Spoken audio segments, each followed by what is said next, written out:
क्या होगा जब आप अकेले घर में सो रहे हो और आपकी नींद किसी की रोने की आवाज से टूट जाए।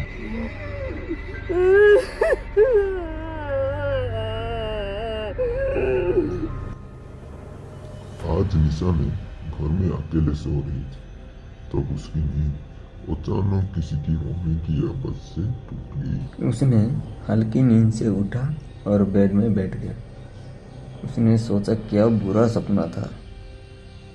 उसको लग रहा था कि वो सपना देख रही थी। निशा को सच में किसी की रोने की आवाज हल्की हल्की सी सुनाई दी।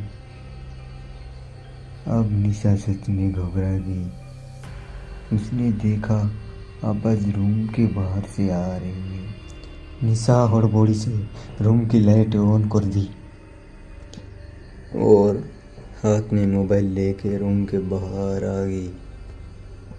निशा की धड़कनें जोर से धक धक कर रही थी, लेकिन वो आवाज़ धीरे धीरे बंद हो गई। अब निशा को लगा कि उसका ये बहम है। उसने कोई आवाज़ नहीं सुनी थी, लेकिन इस वक्त एक घटना घटी।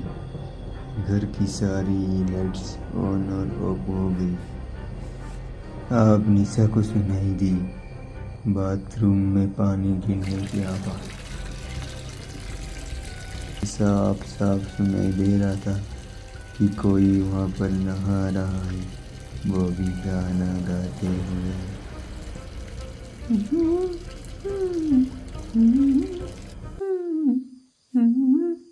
निशा को अब सच में घबराहट हुई। निशा ने जोर से चिल्लाकर पूछा, कौन है? कौन है वहाँ? लेकिन वहाँ से कोई जवाब नहीं आया। निशा ने दौड़कर बाथरूम के दरवाजे तक आ गई।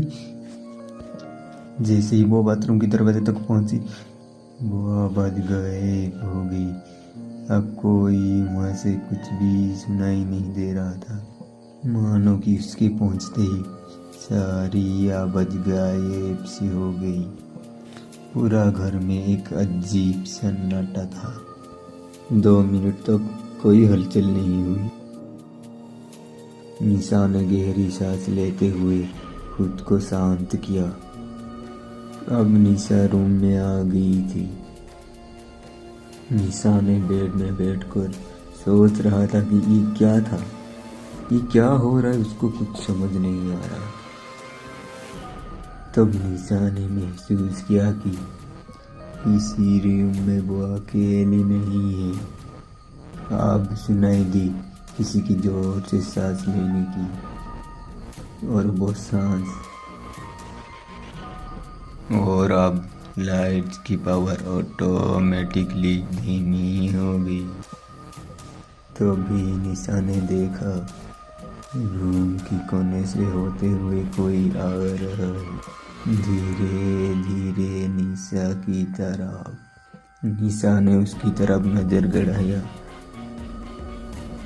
अब निशा की धड़कन और सांसें जोर जोर से चलने लगी, और अब 1 सेकंड के लिए लाइट ऑन ऑफ हुई, और उसी लाइट में निशा ने देखा कि व्हाइट सलवार पहनी एक लड़की, जिसका मुंह फटा हुआ था और एक आँख बाहर निकल आई थी, और उसकी बॉडी से सड़ा हुआ बदबू आ रही थी। अब निशा की सांसें फूलने लगी। जब वो परछाई निशा के पास पहुंच नहीं वाली थी, निशा के मुंह से जोर से चीख निकली, और वो वहीं बेहोश होकर पड़ गई। दोस्तों, आज की कहानी इतना ही। तो मिलते हैं अगले वीडियो पे। जय जगन्नाथ।